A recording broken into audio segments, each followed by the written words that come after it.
Good morning.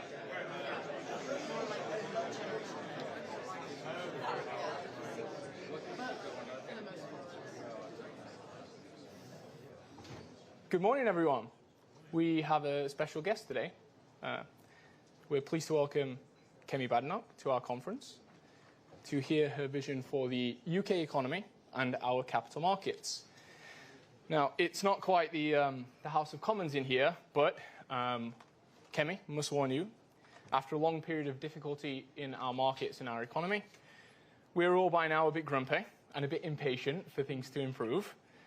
In our audience, we've got key risk takers in UK equity markets, as well as some of Britain's leading companies. But at the moment, we feel like a stalled engine, a bit of fuel and some clear road, and we would be the pumping pistons of the British economy. But that said, we should keep in mind, Kemi also has a difficult job. She's the first leader of an opposition Conservative Party in a generation, and it comes at the tail end of 14 long years of Conservative government, punctuated by domestic and international, economic and political uncertainty and a host of shifts and shocks. Her task of trying not to fall between two political stools, the Prime Minister and Mr. Farage, must be a trying one at times. At any rate, we are all eager and ready to hear what Kemi has to say, and so it's with my great pleasure I introduce to you all the leader of the Conservative Party and His Majesty's official opposition, MP Kemi Badenoch.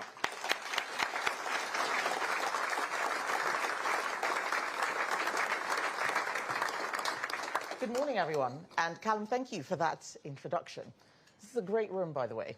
And I bet you've all seen dozens of politicians standing on stages like this telling you that business matters. And they talk about working with business, listening to your ideas, and then everyone goes back to work. And the reality is things getting tougher, not easier. More regulations, rising taxes, burden after burden loaded on. Yesterday, the government talked a good game. More jobs, higher wages, stronger growth. But its actions tell a completely different story. This morning, the ONS told us that GDP has contracted. We have more regulations, higher taxes, all of the things that make it harder, riskier, and more expensive to hire anyone. But I also know that under the Conservatives, you had similar complaints. It may not have been this bad, but I know you weren't happy. And I know you weren't happy because when I was business secretary, you told me so. So I'm not a career politician. I didn't start my life working in Westminster, I can assure you. I started at age 16, actually, working at McDonald's. I'm sure there are some former McDonald's employees sitting in the audience. You don't need to be shy. There are so many of us. And then I worked as an apprentice, actually, to pay my way through university. Most of my career, however, was in wealth management. I worked at Coutts, mostly as a systems analyst. And many of you will remember what banking was like after the financial crisis. There were endless meetings about TCF and KYC and the CCA and MiFID I and MiFID II. And I woke up one day and realized that I wasn't working in banking or tech. I was working in compliance. And I did not like compliance culture, not just because it was boring, and it was. There was a lot of pointless box ticking that warped business to serve government instead of serving customers. So many, many years later, when I became business secretary, I put my loathing of compliance culture to good use. For example, in 2023, I scrapped a whole load of incoming corporate audit regulations that would have punished well-run companies, while the worst offenders would have found ways around them. And lots of businesses quietly thanked me. Only one complained, because they hoped to earn millions advising on these regulations. Business needs to focus on innovating, not profiting from bureaucracy. But we have built a system where the good guys are punished with red tape, while the bad guys simply ignore it. A system where entrepreneurs are punished for taking a chance and capital is leaving the UK for more competitive markets. How did we get here? Let's start with the truth. Britain is facing two crises, one economic, one political. Last week, I gave a speech explaining that a morass of regulations, domestic and international, mean that we struggle to control our borders or build homes. Today, I'm talking about the economic crisis.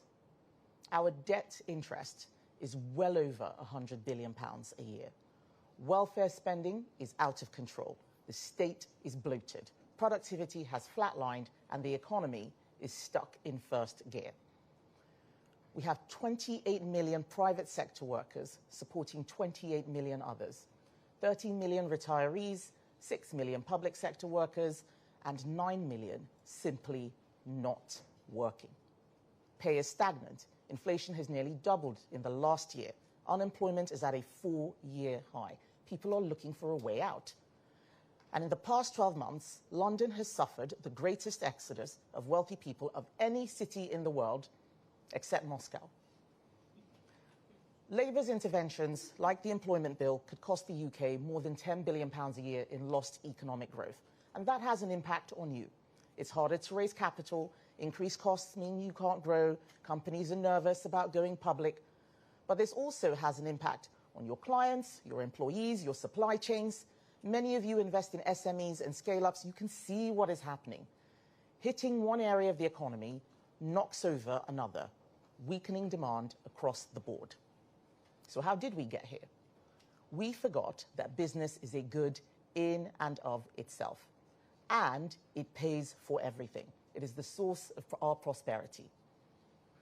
The challenge all of us in this room have now is that many people don't believe this anymore. They think business hoards wealth and doesn't create it, that it is greedy and it needs to be taxed more and more.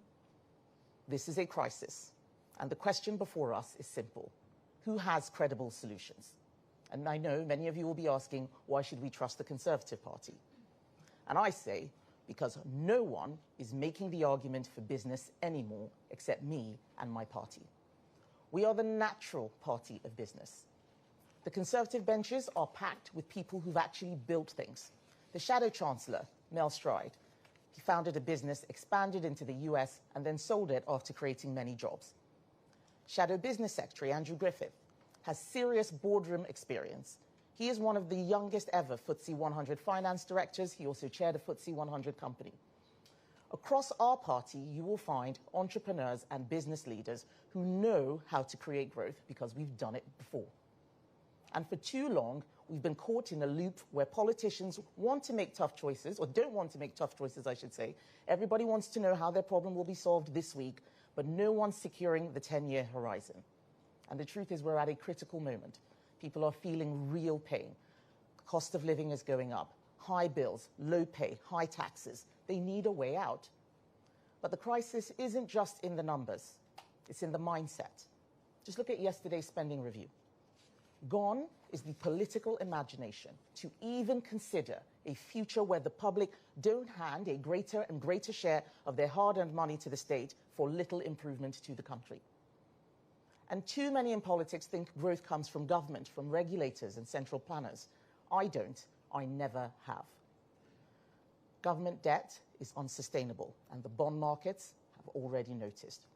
The bond vigilantes are circling. If Labour think they can pile on more borrowing, more spending and more tax without consequences, they're deluded.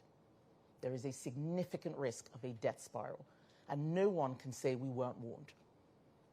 There's a gap in the market for a serious centre-right plan, one that understands the power of the private sector to transform lives, one that raises aspiration and delivers higher living standards.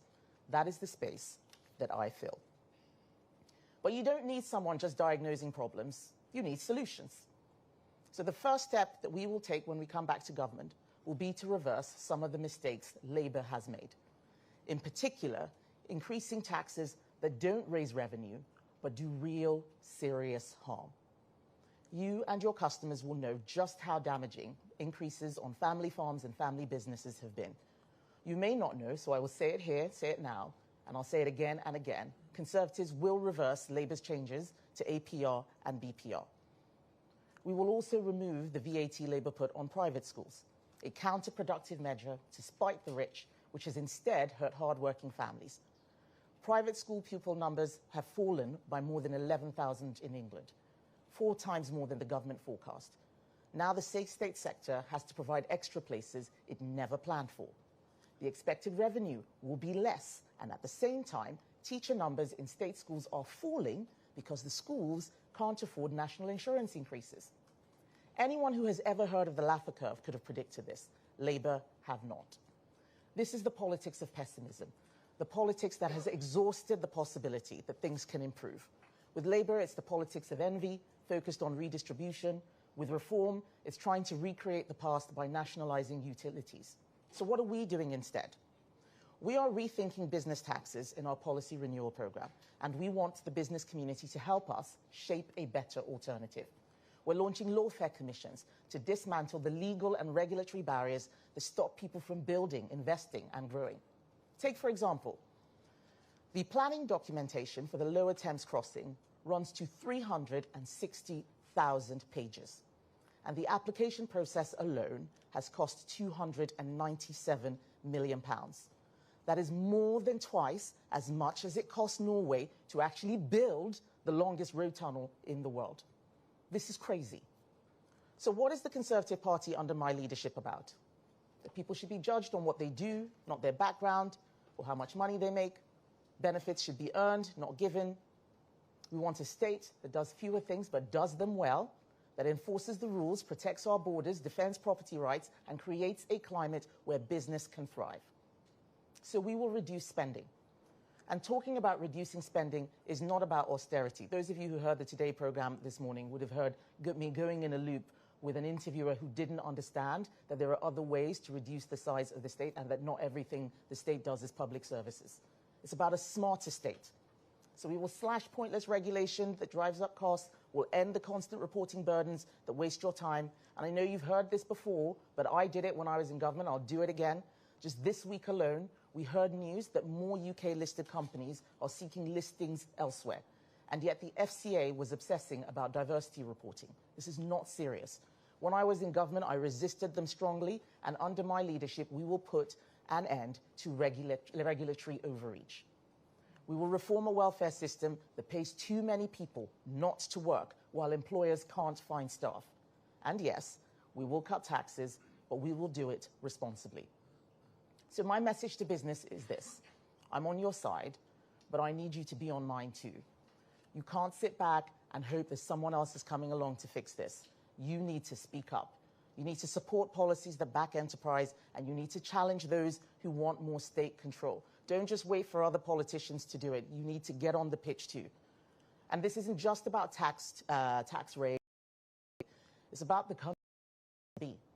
Not a Britain of committees and consultations, but one where people actually have the freedom to build, to create, to grow. So bring us your ideas. We're in opposition. Now is the time for us to get them. Let's hear your policies, your real-world solutions, not just the things that are going to be great for your business but bad for everybody else, but the things that are going to be good for the whole economy. This time, we are not shutting business out. We are bringing you in. And you can trust me because of my personal record. That when it came down to it, I stood up for business in government, not just in opposition. And you know my principles. You know I'll do it again. So back us, tell your customers, speak out, put your name to the cause, because we're not going to turn the country around with quiet applause. We need action.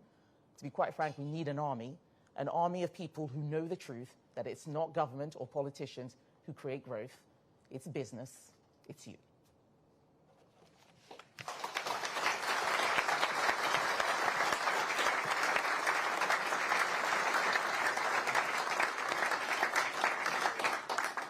Kemi, thank you so much. I think we now turn to some press questions. The first one, Daisy at The Times.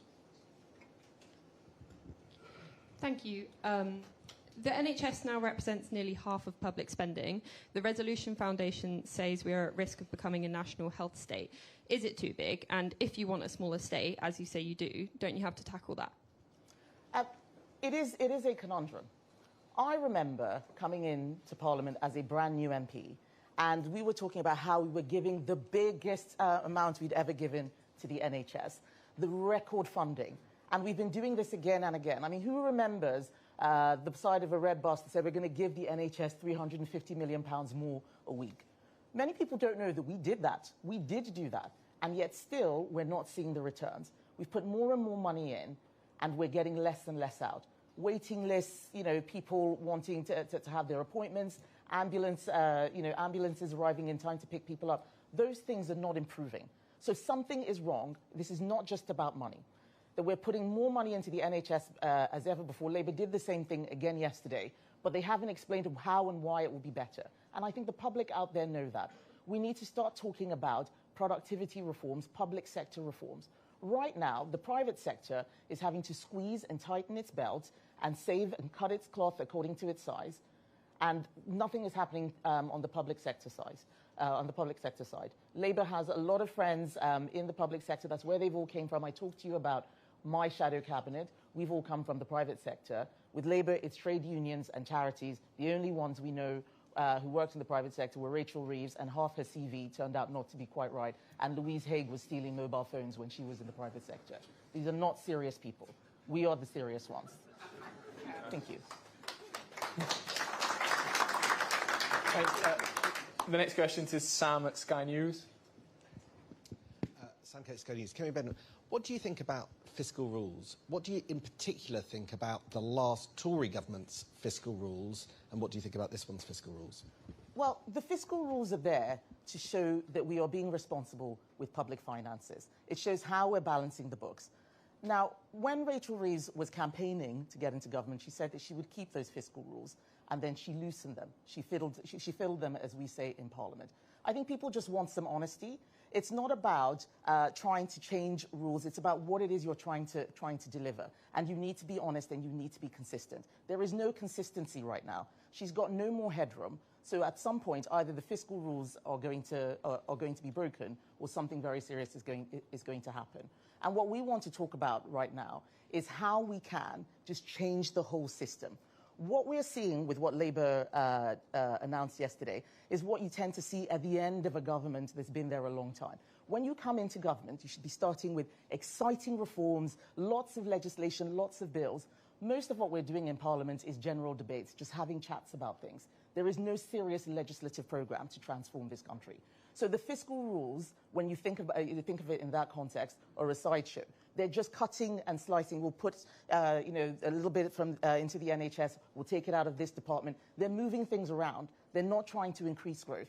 And a lot of their behaviour is the behaviour that assumes that growth is just going to be there. And it's about how we slice and dice the pie. And what we're saying is that the growth that we are used to expecting just naturally is not happening. And we need to change everything. That's really what we have to focus on now. The next one goes to Henry at BBC. Hi there. You made clear that you're very concerned about government debt. So of the capital projects described by the Chancellor yesterday, what proportion do you support and what proportion do you oppose?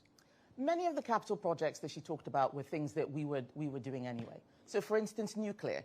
We're very happy to see more investment in nuclear.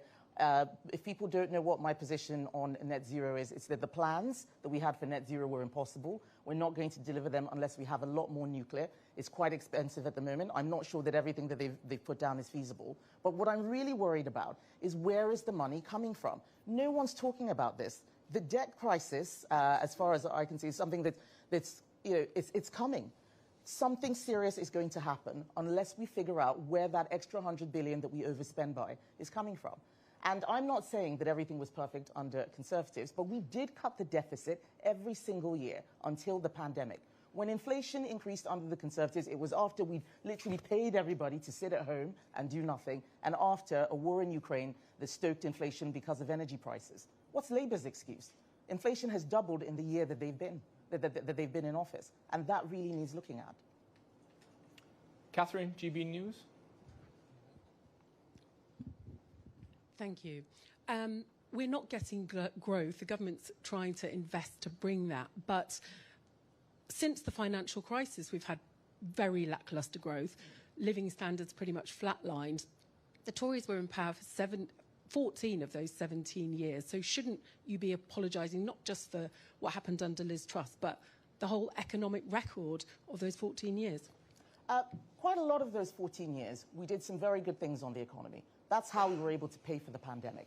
The last few years were difficult, mostly because of the result of that, but also because there is a mindset that just assumes the growth will come, and what we need to do is figure out how much more we spend on the public sector. That has to change. What the people in this room want is not apologies. They want a plan. What are we going to do to fix the economy? And so much of what we're doing is actually holding business back, saying you can't do this, you can't do that. And you're talking about governments creating growth. Catherine, government doesn't create growth. I'm really sorry, but politicians don't create growth.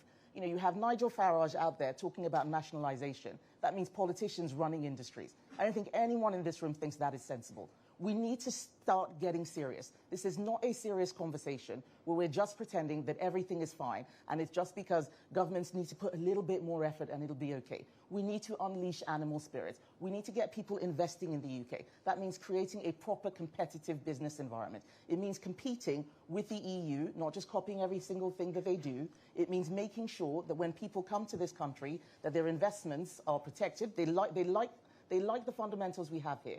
The rule of law and so on. But right now, people are giving me all sorts of reasons about why they don't want to come to the UK. And it's not just because capital markets aren't deep. Many of them say because they're worried about their mobile phones being stolen while they're walking up and down central London. That needs fixing. We need to start looking at law and order, controlling borders. All of these things have an impact on making sure that we are a place that people want to come to live and also to invest. Martin at the Daily Express. Thank you, Kemi. You've said that Nigel Farage wants to take us back to the 1950s, Keir Starmer 1970s. I think I read this week that your favourite movie is Back to the Future. So if we were all to jump into the DeLorean together now and head to the 2030s under a Tory government, will we find that you've reversed the Labour's national insurance policy on businesses? And if I can quickly just ask you about Keir Starmer's deal with the EU over Gibraltar, is it another surrender by the Prime Minister? Okay. I'll start with Gibraltar, so I can start thinking of Back to the Future, which is my favourite movie. The Gibraltar deal I haven't seen the details of, but the First Minister of Gibraltar, Fabian Picardo, said that he was happy with it, and I do actually trust his judgment. I've met him before. My concern is that every time Keir Starmer signs a deal, it's never a good deal. We always lose out. He said he'd signed a great deal with the US. It wasn't a free trade agreement. It was the sort of tariff deal that even Liz Truss did in about 2021, 2022, and now it's unraveled. The same thing we saw with the one that he had with India. So and let's not even get to the Chagos Islands, where we're giving away £30 billion to also give away territory. And unbelievably, because of the money we're paying, Mauritius can now scrap income tax. I mean, wouldn't we love to be able to scrap our income tax? We're paying for other countries to scrap income tax. So I'm not sure about Keir Starmer's negotiating skills, but until I see the detail, there's not much more I can say about Gibraltar. But the First Minister has said that he's happy with it. On the longer point about what the 2030s could look like, what I said I wanted to do was just change the whole system. I mean, you all would have been frustrated by what you saw in government. You had a Conservative government, and you thought, why aren't we just, allowing business to really go for it? Imagine what it felt like being the business secretary and not really being in control of business policy, because the Treasury controlled everything. The 2030s should be a time when we break Treasury orthodoxy to think about the long term, not just the next year, or how much we're going to spend in 2-3 years' time. We've got to think more long term. So we will change the whole system. That's what these lawfare commissions and the other ones I'm doing on net zero and on immigration are about. That we cannot just assume that what worked 20, 30, 40, 50 years ago will continue to work now with just a few tweaks. That's what we've been doing for a long time. It's what Labour is doing. We'll tweak here, we'll add a little bit for policing there, we'll take a little bit. We just have to stop that. So it's going to be a revolution. That's what you're going to get from us when we come back. Martina at The Sun. Thank you very much. Kemi Badenoch, you say Labour's spending review shows the state is getting too big, too bloated. So can you name one department currently doing something the government should no longer be doing? Not an efficiency saving, but something the state should step away from entirely. And is there a single public service you believe would be better delivered by the private sector? Thank you. There are many public services that could be delivered by the private sector. What we need to do is make sure the government does what only it can do and allow others to fill in the gaps. I can't defend the borders. I can't go fight a war as a private individual, private company. That's what we need governments to do. You ask, what should the government not be doing? It should not be spending what it's spending on welfare, where we're paying lots of people to sit at home, where 1 in 4 people are registered as disabled in our country. That cannot be possible. That's the sort of stuff I'm talking about. Our welfare state is too big. Government is not mummy and daddy. We need to get people off welfare and into work and stop bringing in loads of low-paid migrants or low-skilled migrants from across the world and bringing them here. This is a pyramid scheme, and it is ripping apart our social fabric. I was telling on a podcast on Monday how when I was growing up, I lived in Nigeria when I was a child, and the nurses that worked for my father were all coming to the UK, to the US. We are stealing medical staff from countries that need it to fill our NHS while we're not able to train enough doctors here. That is not fair. Something has gone seriously wrong. So when we talk about a revolution, these are the things I'm talking about. We can't just continue the way we are. We have to have a serious conversation about change. And what the spending review showed yesterday is that we're going to carry on with managed decline. I am not about managed decline. I am about reversing decline. Martin at the Mail. Thank you, Prime Minister. Martin Beckford from the Daily Mail. You talked about regulatory overreach on businesses. There's a report out today saying there's been a tripling of racial discrimination employment tribunal claims in recent years. They say the government should look at scrapping the Equality Act. With your experience as Equalities Minister, do you think that's feasible? Is that something that you'd look into? Thank you. So there are lots of things that have gone wrong in terms of lawfare. I don't know that scrapping the Equality Act is actually going to fix many of those things. There are other bits of legislation that are causing these problems. Equal Pay Act, for instance, has bankrupted Birmingham Council.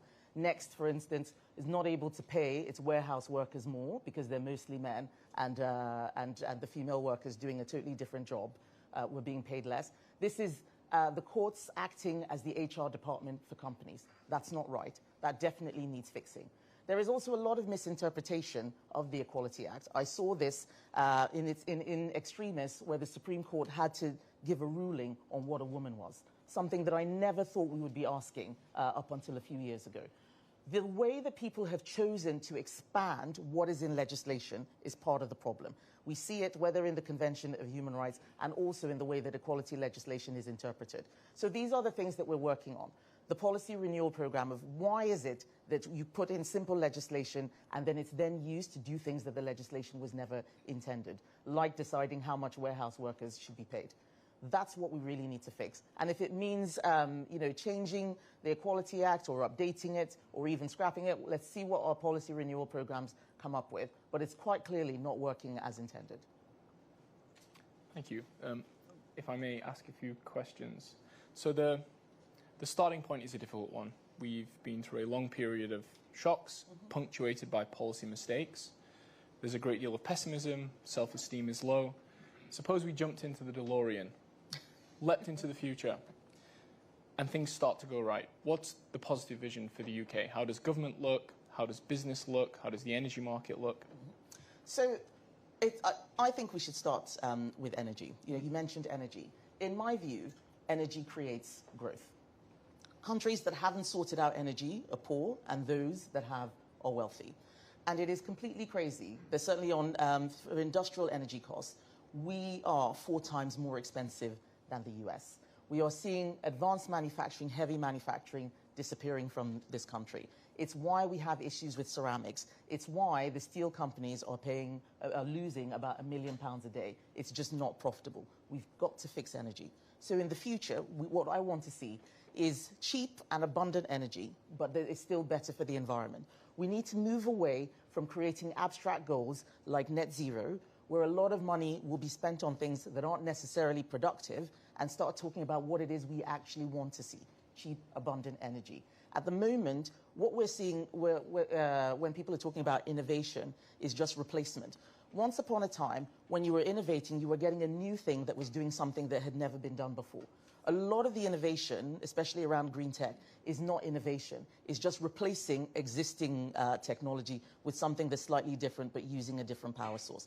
That is not delivering productivity gains. So in the future, I want to see real productivity gains. I want to see the sort of things we saw where we move from handheld telephones to mobile phones, not moving from a handheld telephone that works on petrol to one that works on electricity. That's the kind of thing that I'm talking about. Real, genuine innovation. And that should be across the board. This is Britain, for goodness sake. We started the Industrial Revolution. We can do this. We have great universities. We have the rule of law. We have so many great fundamentals. And yet we're all holding back. Government is saying, no, you can't do this, you can't do that. It is creating a zero-risk environment. We cannot have zero risk. So much of what is coming out in legislation, and I see it as an MP, is each day someone stands up and says, I've got a great idea. A constituent came in and said something bad happened to them. So let's bring in a new law so that that bad thing never happens again. And yes, that might be right to a point, but the law of diminishing returns kicks in. And now we have so much regulation that's stopping anything from happening. You look at the regulators, it's zero risk. We have young people. It's not just millionaires leaving the country. We have young people leaving the country because they don't think that this place has opportunities for them. They can't start businesses. We've got to fix that. People should not be leaving London for Dubai. They should be coming from Dubai to here. That's the future that I want to create. Well, in markets and in business, people understand zero risk means zero growth. Exactly. It sounds like, well, the current government, previous Conservative governments made a claim that there was no trade-off between economic growth and net zero. It sounds like you disagree with that view. Fundamentally disagree. Fundamentally disagree. And I always did. Which implies if economic growth is necessary to meet pension liabilities and to raise spending on defence in a sustainable way, then there must be a trade-off between net zero and meeting pension liabilities, and must be a trade-off between net zero and defence. What steps would you like to see very quickly to see an improvement in this situation, an increase in energy supply and a reduction in spending, in prices? Right. So on net zero, I think I'll start off by saying that the way the legislation even came in was completely wrong. I'd been an MP for 2 years, and I sat in this debate and heard everybody congratulating themselves on how we were going to get to net zero carbon emissions. And I stood up and I asked, how are we going to pay for this? And the minister at the dispatch box waved me away and said, don't worry, the plans will come. By the time, I think about 2.5 years later, when we started looking at the plans, I was a minister, and the plans didn't make any sense. It was all linear thinking. Well, let's decide how many heat pumps we're going to have to make people buy, and then we'll put in legislation to make them buy it. This is how the zero electric vehicle mandate came in. This is not how you do things. And it has now created a warped system. Of course, there are trade-offs. There are trade-offs in everything. In fact, I often say that there are no solutions, there are only trade-offs. But we are making the wrong trade-offs. We need to make the right ones, and we need to do it with our eyes open. If you want to have net zero, then don't lie to people that it's not going to cost any money and it's going to deliver lots of green jobs. There's this mantra that you often get with left-wing governments, we're creating jobs, we're creating jobs. You can pay somebody to break some windows and pay someone else to sweep up the mess. You've created 2 jobs. There's no productivity. Those are the kinds of jobs they're talking about. I want to talk about real jobs. And that is how we need to start looking at our economy. So you asked, what do I want to see in terms of improving the energy situation? I think we need to look at exactly what the mix is in terms of renewables and gas. We have created a very distorted sort of grid distribution system that actually makes energy more expensive. I'm not against renewables, but we are subsidizing something while closing down gas, which is actually quite efficient. Gas should be part of any sort of transition, so we need to look at what we're doing on that. We need to look at what we're doing in the North Sea. Stopping all these companies from investing there is terrible for our energy security, for example. We need to look at the levies that we're putting on people's bills. If you look at how the bills, how energy bills are distributed, the distribution costs, wholesale, green levies, all of those things can really be brought down. Let's get the market actually functioning, not creating artificial markets, delivering things that are not real productivity. Turning to capital markets, as we know from our past experience and as the US demonstrates today, vibrant markets, certainly vibrant equity markets, are a great source of economic energy. They're also a great source of soft power, as the US sees with its Mag 7. But our markets have withered, certainly over the last decade. We see companies migrate, we see companies move out. Small companies that start in the UK, especially in tech, decide it's time to go to the US once they reach a critical size. Should we be thinking more carefully about how we can help our capital markets? And I'm thinking along the lines of stamp duty and pension reform. Yes. That is the short answer. And this is not a new issue. I think we've been talking about this for about 10 years, at least that I can remember. And I always start this sort of question with, what's the problem we're trying to solve? What do people say is the issue? Why are they not investing here? What is it that people say? They say that the capital markets aren't deep enough, that you just have better, there's just more variety, more depth. In the US, for example, they talk about our regulatory environment and how it's just not fit for purpose. They talk about regulatory overreach as an additional issue. And they talk about transaction taxes, the cost of taxes, whether it's on transactions or corporation tax, which has increased. We need to look at all of this as one. These issues are systemic, they're interlinked. And I'm not sitting here saying that we've got all the answers. We did try some things when we were in government. I remember us putting in bills saying we were using some of the freedoms from the EU. It didn't seem to make that much of a difference. So let's start again. Let's start fresh. This is what I meant when I said bring us your ideas. If you are sitting there waiting for politicians to fix everything, that's never going to happen. You need to get involved. We need all of you with your expertise, your insights, your experience to tell us this is what we need to do if we're going to fix this problem for the long term and for everybody, not just our particular industry or our particular business. Perfect. Last one from me. In the intro, I mentioned two political stools, the Prime Minister and Mr. Farage, but the situation is difficult. The Conservatives are third in the polls, they're behind Labour in second, and Reform are in first. Perhaps the lazy view is if the economy does okay over this Parliament, Labour would be re-elected, and if it does badly, voters may take a chance on Reform. But the election is in 2029, probably 4 years away. What's the strategy? How do you find a way in to be relevant with a fighting chance come election time? So it's to remind people that we have 4 years of Labour. You look at the way that the media talks about the polling, and you would think that there was an election next week. In December, I spoke to Pierre Poilievre, who was the leader of the Canadian Conservatives, the leader of the opposition in Canada. He was 23 points ahead. Last month, he lost his seat. We live in volatile political times, and what we need to do is make sure that people understand what our offer is and why it is better than the other two. There is time, there's not that much time, but what I'm not going to do is what those other parties are doing, which is not telling you the truth. We have to tell people the truth. This is the harder way. It's a lot easier to do what Nigel Farage is doing and saying, here's my magic money tree and shaking it all around. But that is not honest. Or we're going to increase benefits, we'll nationalise everything, we'll raise the personal allowance to £20,000. That's already several hundred billion that he spent. This is not real stuff. And Labour try to do the same thing. They've now got into government with no plan, just assumed that once the Conservatives disappeared, everything would be fine. And things are getting worse because they had no plan. What we are doing is working on a credible plan that will actually work. It's not going to be easy. It probably can't solve everything. We're going to need other people to help us solve problems. Government cannot do everything. This is one of the things I say again and again. But that there is time.